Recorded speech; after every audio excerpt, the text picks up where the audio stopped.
Oke, bismillahirrahmanirrahim. Assalamualaikum warahmatullahi wabarakatuh. Selamat kembali datang ke kampus, baik yang belajar secara online maupun secara offline.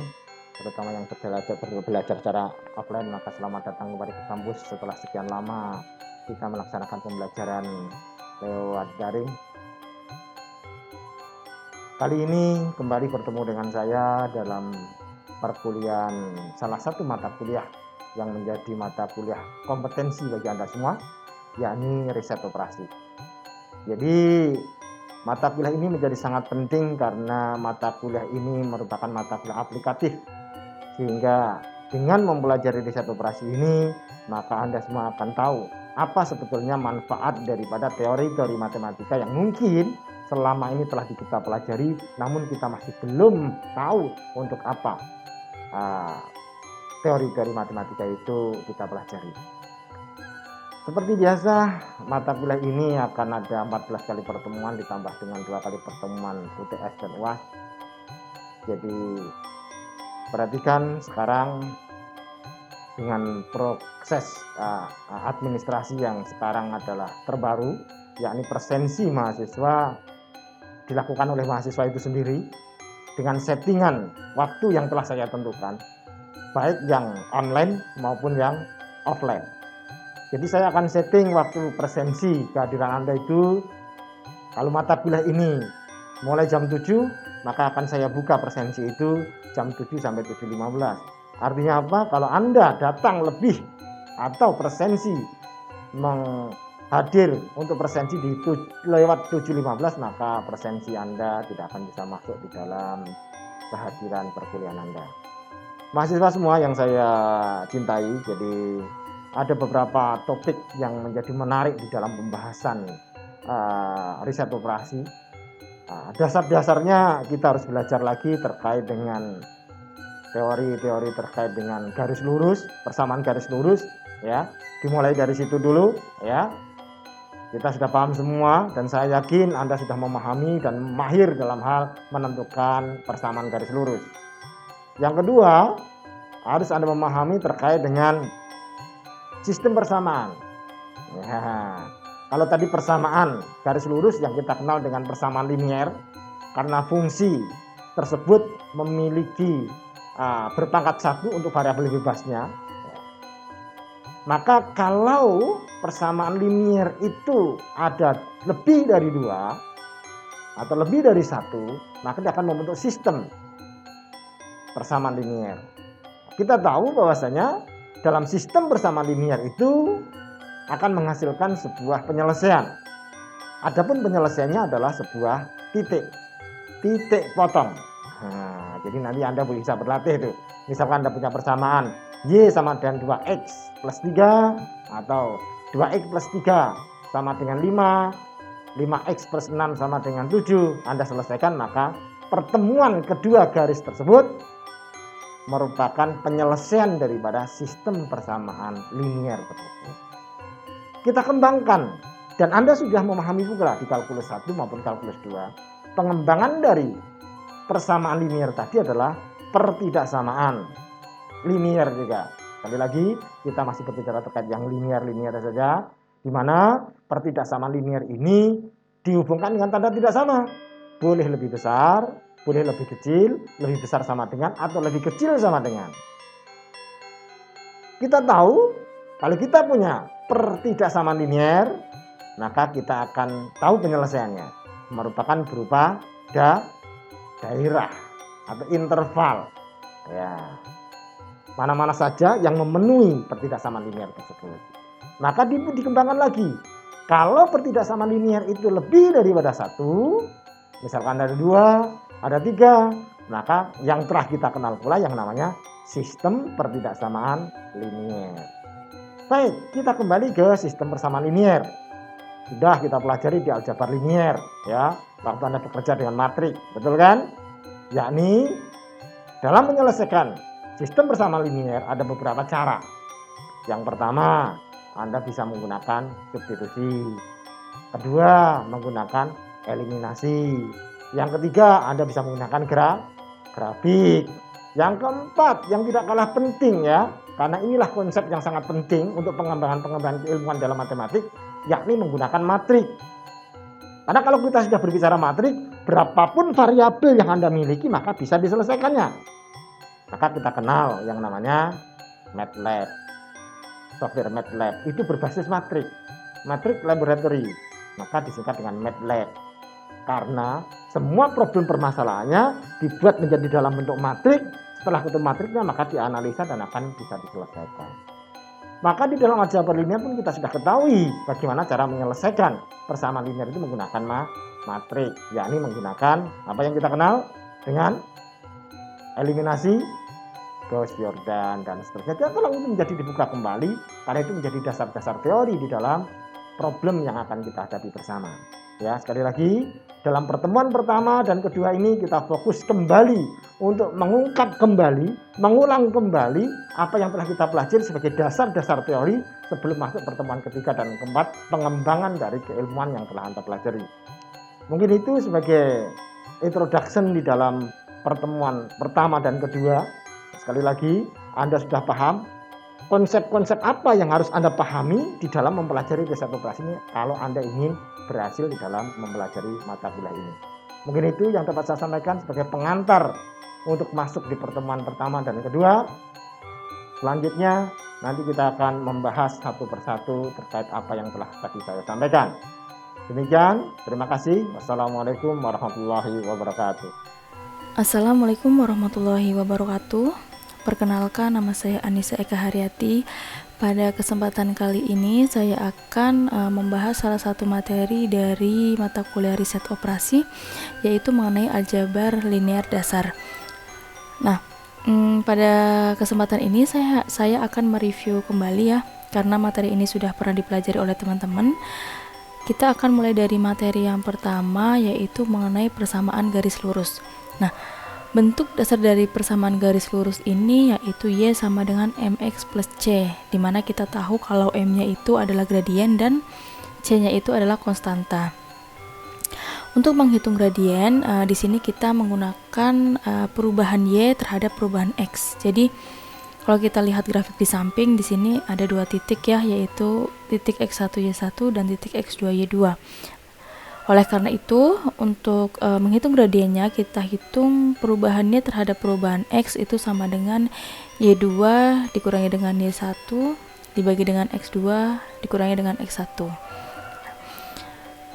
Kemudian untuk materi kedua itu ya sistem persamaan linear. Nah, sebetulnya untuk persamaan garis lurus tadi itu juga merupakan persamaan linear. Karena untuk variabel bebasnya itu memiliki derajat 1, oleh karena itu disebut dengan persamaan linear. Nah, kemudian untuk kumpulan dari persamaan-persamaan linear itu disebut dengan sistem persamaan linear. Jadi di sini sebagai contoh saya punya 3 persamaan linear. Nah, dari 3 persamaan linear ini disebutnya adalah sistem persamaan linear gitu. Jadi kalau persamaan linear hanya satu persamaan, tapi kalau sistem persamaan linear itu lebih dari satu persamaan linear. Kemudian yang ketiga, selain persamaan linear terdapat juga pertidaksamaan linear. Kalau persamaan linear tadi penyelesaiannya berupa titik, kalau pertidaksamaan linear penyelesaiannya berupa daerah, gitu ya, daerah penyelesaian gitu. Nah, di sini untuk tanda yang digunakan yaitu tanda kurang dari, lebih dari, kurang dari sama dengan, atau lebih dari sama dengan. Sebagai contoh, di sini ada X plus 2Y lebih dari 10. Nah, kemudian untuk sistem pertidaksamaan linear sama juga ya. Di sini sistem pertidaksamaan linear ada kumpulan dari pertidaksamaan linear. Kemudian di sini cara untuk menyelesaikan sistem persamaan linear ada beberapa metode. Yang pertama yaitu menggunakan metode grafik. Nah, untuk metode grafik ini kita akan menentukan titik potong dari kedua grafik itu dari grafik yang telah kita peroleh. Jadi pertama kita punya persamaan min X plus Y sama dengan 1. Kita cari titik potongnya terhadap sumbu Y dan juga terhadap sumbu X gitu. Nah, titik potong terhadap sumbu X dari persamaan min X plus Y sama dengan 1 itu adalah min 1,0, kemudian untuk titik potong sumbu Y dari persamaan min X plus 1 sama dengan 1 itu adalah 0,1. Untuk persamaan yang kedua yaitu X plus Y sama dengan 5, itu juga sama, kita cari dulu titik potong terhadap sumbu X, titik potong terhadap sumbu Y, kemudian kita gambar grafiknya.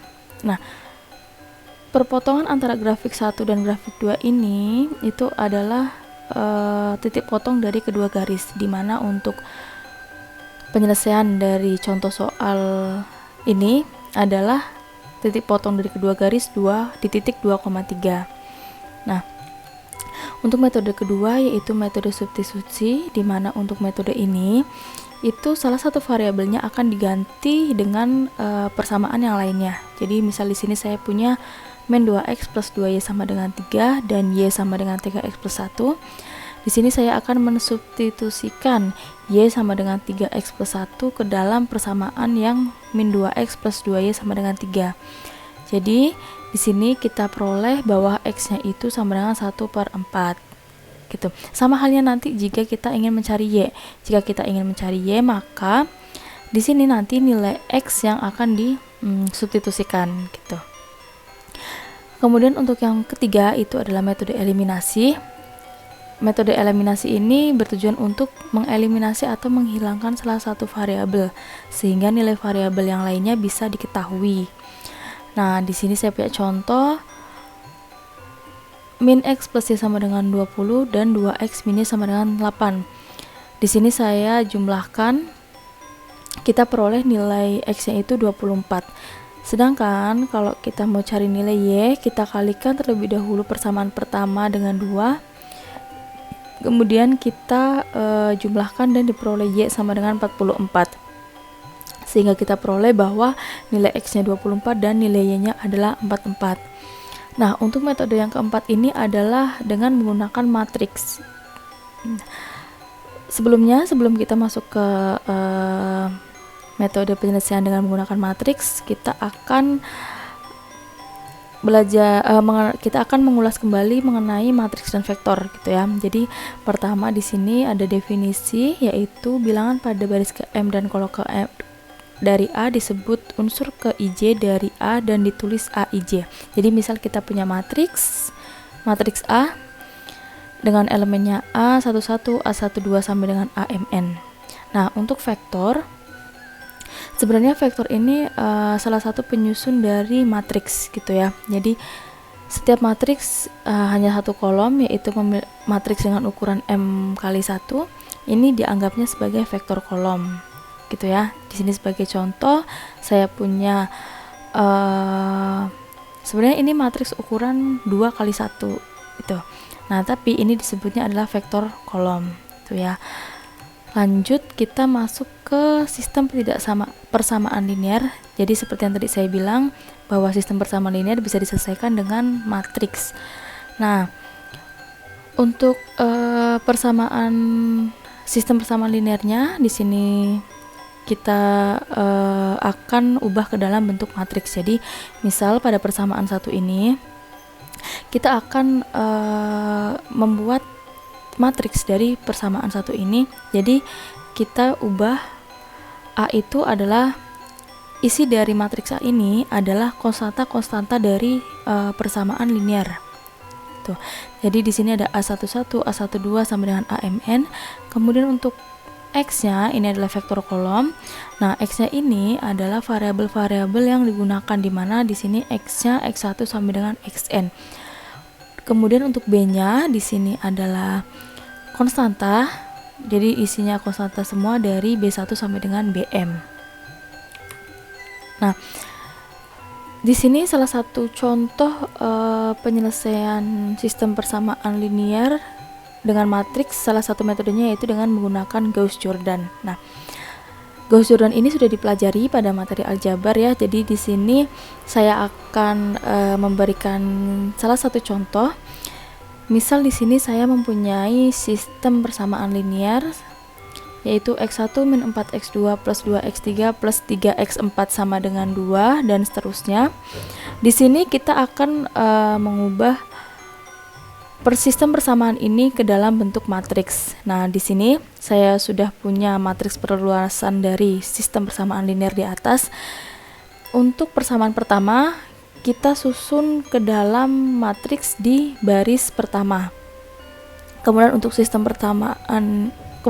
persamaan yang kedua, kita susun ke dalam matriks untuk baris kedua gitu. Jadi misal persamaan pertama kita punya 1 min 4 2 3 dan 2 dan seterusnya.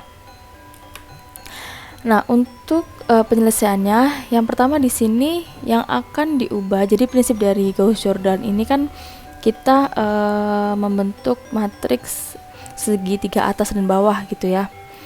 Nah, di sini yang pertama saya akan mengubah untuk baris kedua, baris ketiga dan juga baris keempat gitu ya. Dan diperoleh hasil seperti pada matriks kedua ini. Setelah itu saya akan mengoperasikan baris kedua dikurangi dengan baris keempat dan diperoleh hasil seperti pada matriks ketiga ini. Nah, dengan cara yang sama, jadi intinya kita membuat matriks segitiga atas dan bawah dengan menggunakan operasi yang sama akan diperoleh hasil matriks segitiga atas dan bawah, di mana di sini dapat kita peroleh bahwa untuk X1-nya itu mempunyai penyelesaian 2, kemudian untuk X2-nya itu penyelesaiannya adalah 1 dan X3-nya min 1, serta X4-nya itu adalah 2. Seperti itu. Kemudian untuk di sini akan membahas yang kedua mengenai determinan matriks. Sebenarnya determinan matriks ini nanti akan digunakan pada bagian inverse matriks ya. Jadi determinan ini dinotasikan dengan det A, dan misal di sini ada contoh matriks 2 kali 2, maka untuk determinan A-nya adalah A11 dikali A2 dikurangi dengan A21 dikalikan dengan A12. Nah, sebagai contoh kita cari determinan dari 2, 4, 3, 5 itu adalah minus 2. Nah, kemudian yang ketiga ada inverse matrix. Inverse matrix ini pada definisi 3 untuk matriks A dengan M kali M, matriks B dengan M kali M adalah inverse dari A jika BA itu sama dengan AB itu sama dengan IM. Jadi hasilnya jika BA sama dengan AB itu hasilnya adalah matriks identitas. Jadi sebagai contoh, kita misal punya A itu matriks ukuran 3 kali 3 dan B matriks ukuran 3 kali 3. Nah, di sini kita akan memverifikasi jika kita A dikalikan B maka akan menghasilkan matriks identitas, dan jika kita kalikan B dikalikan dengan A juga akan menghasilkan matriks identitas. Nah, di sini kita peroleh jika A kali B menghasilkan matriks identitas. Kemudian untuk B kali A juga menghasilkan matriks identitas. Nah, dengan demikian A inverse-nya itu adalah B, di mana B-nya itu 1, 0, 1, min 5, 1, min 7, 1, 0, 2. Nah, di sini penggunaan inverse matrix untuk solusi sistem persamaan linear. Kita misal di sini ada contoh 2x1 plus 5x2 sama dengan 7 dan x1 plus 3x2 sama dengan 4. Sama halnya kita harus susun sistem persamaan ini ke dalam bentuk matriks. Jadi kita peroleh persamaan pertama kita susun di baris pertama yaitu 2, 5. Kemudian untuk konstanta di persamaan kedua kita susun di baris kedua. Misal kita punya A itu adalah matriks yang anggotanya berisi 2, 5, 1, 3 dan kita peroleh A inverse-nya adalah 3, min 5, min 1, 2. Nah, kemudian di sini kita kalikan A inverse dikalikan dengan A dikalikan dengan X itu sama dengan A inverse dikalikan dengan B. Jadi jika kita kalikan A inverse dikalikan dengan A itu akan menghasilkan matriks identitas. Kemudian kita langsung peroleh nilai X1 itu sama dengan 1 dan juga X2 itu sama dengan 1. Nah, sekian untuk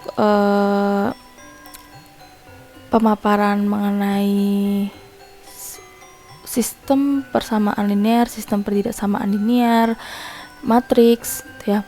Nah, untuk tugas-tugasnya silahkan teman-teman untuk mengerjakan tugas yang ada di buku riset operasi.